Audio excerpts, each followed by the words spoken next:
Neste vídeo vamos usar um pequeno laboratório para checar todas aquelas LSAs que vimos no vídeo anterior.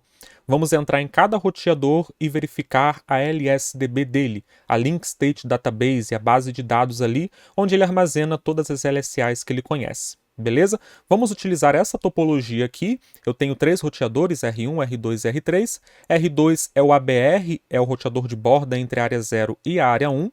R1 é um roteador de backbone, porque ele está dentro da área 0. E R3 é um roteador que está dentro da área 1. Vamos começar então por R1. Vamos acessar aqui R1. Eu estou considerando que a configuração de OSPF já está ok, então vamos verificar se R1 é de fato vizinho de R2. Show IP OSPF Neighbor. Beleza, a vizinhança com R2 está estabelecida. E vamos agora checar a LSDB de R1. Show IP OSPF Database. Esse é o comando utilizado para checar a LSDB de um roteador. E aí só uma pausa aqui para a gente entender como é estruturada a LSDB, né? Como ela é apresentada para a gente no output do comando show IP OSPF Database. Primeira coisa que você tem que observar é que as LSAs são divididas, são classificadas ali na LSDB de acordo com o seu tipo. Então, em primeiro lugar aqui eu tenho as LSAs de tipo 1, que são as Router LSAs, aquelas LSAs que são trocadas ali pelos roteadores dentro de uma mesma área. Depois eu tenho as LSAs de tipo 2, que são as LSAs utilizadas em redes multi-axis, onde eu tenho a presença de um DR e de um BDR. E por fim, nesse cenário aqui, eu tenho uma categoria das Summary LSAs, que são as LSAs utilizadas para fazer a propagação de rotas entre áreas distintas, né? Nesse caso, eu tenho duas áreas, a área 0 e a área 1, então eu preciso dessas Summary LSAs para que a área 1 conheça as rotas da área 0 e vice-versa, beleza? Bom, é assim que é estruturada, é assim que as LSAs são classificadas dentro de uma LSDB. Agora vamos analisar uma LSA em detalhes, só para ver como ela é apresentada aqui no output do comando. Em primeiro lugar, eu tenho um Link ID, que é apenas um identificador da minha LSA. Depois eu tenho um ADV Router, que é o roteador que gerou aquela LSA. Então, por exemplo, essa LSA aqui de baixo, essa primeira LSA, essa primeira Router LSA, que é apresentada aqui na LSDB de R1, ela foi gerada pelo roteador que tem o Router ID igual a 1.1.1.1, que é o próprio R1. Então, essa LSA aqui foi gerada por R1 e está armazenada na LSDB de R1. Já essa segunda LSA aqui, R1 recebeu do roteador que tem o Router ID 2.2.2.2, que no caso aqui é R2. Beleza? Então o ADV Router é o identificador da origem da LSA, de qual roteador gerou aquela LSA. Show de bola! O age aqui é a idade da LSA, é a validade da LSA. Uma LSA pode ter uma idade máxima de 3.600 segundos, que equivale a 1 hora. Tá? Esse valor aqui é em segundo, tá? Então, quando o roteador recebe uma LSA, essa LSA chega para ele com a idade igual a 0 segundos. E aí ele vai incrementando essa idade de segundo em segundo, né? A cada segundo ele vai aumentando em mais um ali esse valor de age. Quando esse valor chega a 3.600, se esse roteador não receber uma nova cópia dessa LSA, ele vai retirar essa LSA da sua LSDB. Ele vai desconsiderar aquela LSA, vai eliminar ali, não vai ter mais essa LSA na sua base de dados. Então a idade máxima de uma LSA dentro de uma LSDB é de 3.600 segundos, que equivale a 1 hora. Show?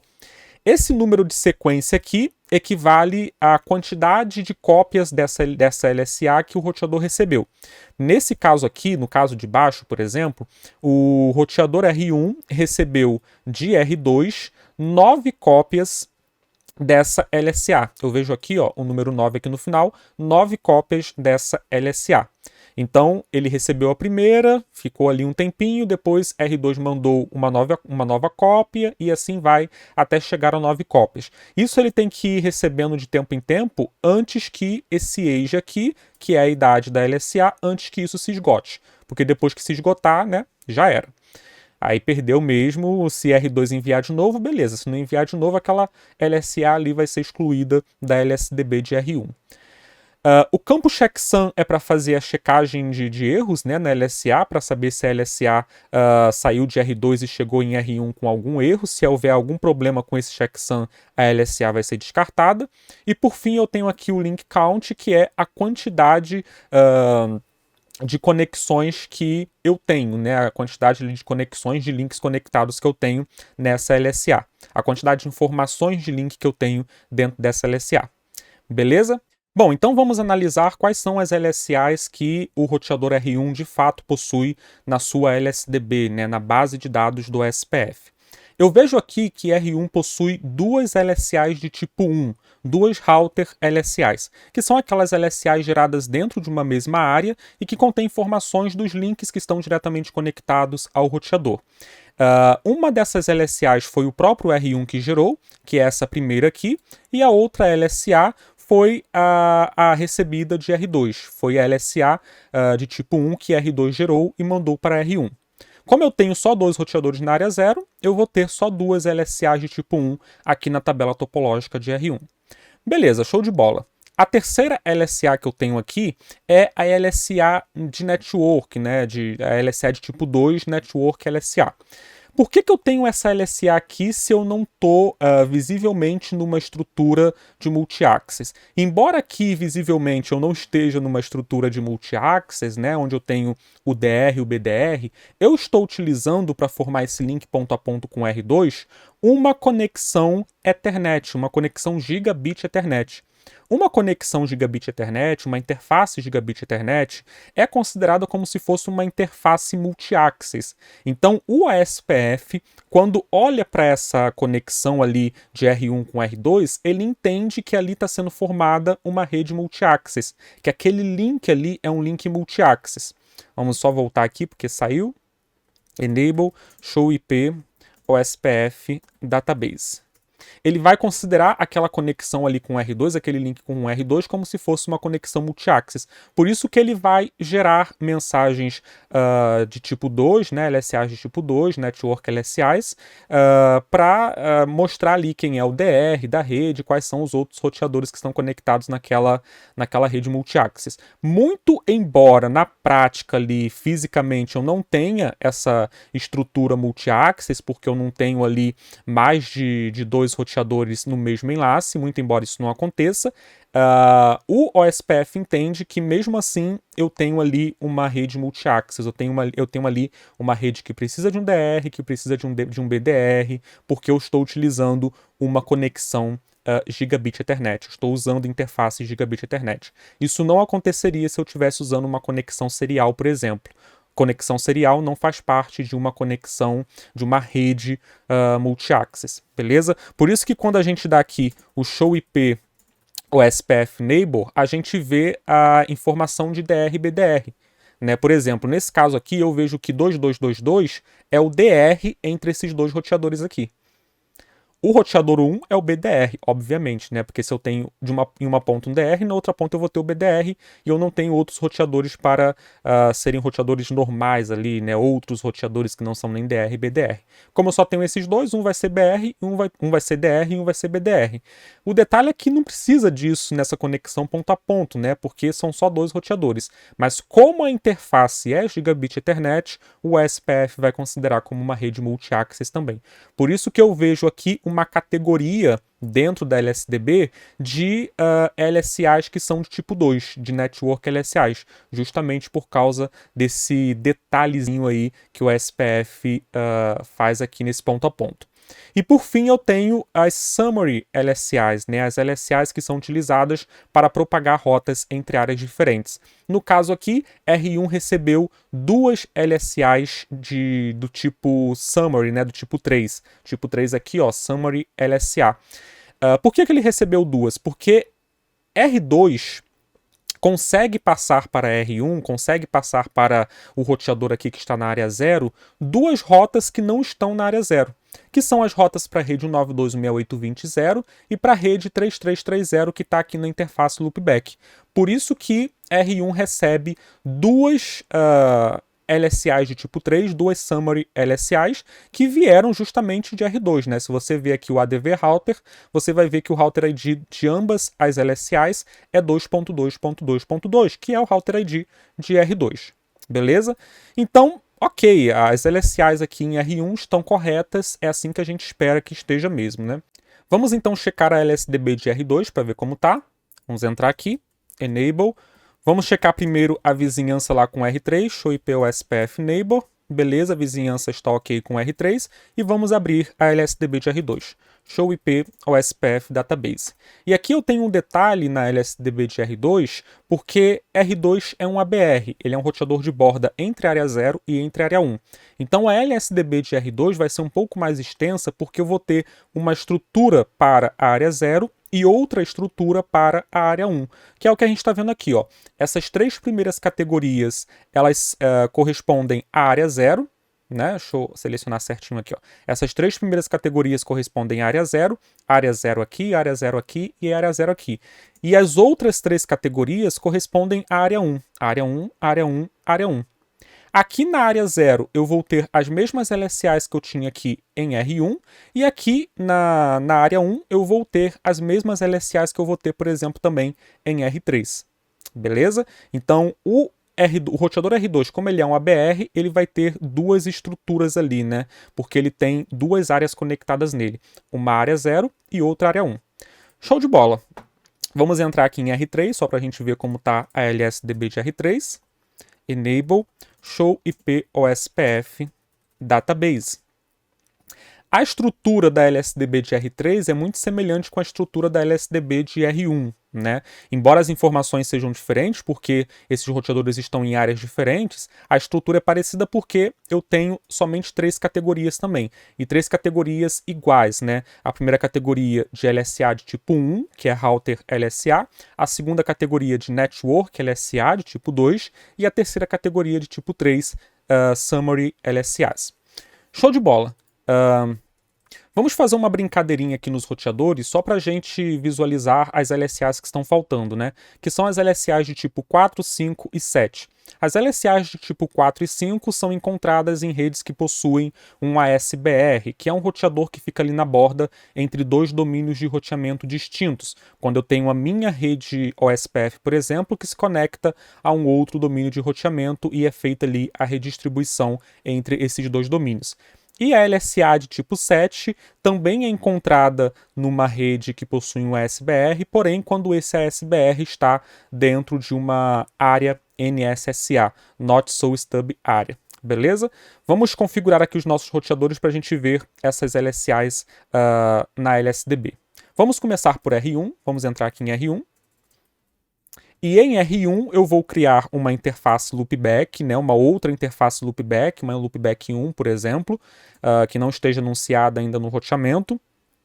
Interface loopback 1. Vou colocar um IP qualquer, só para a gente usar aqui de teste. 11.11.11.255.255.255.0.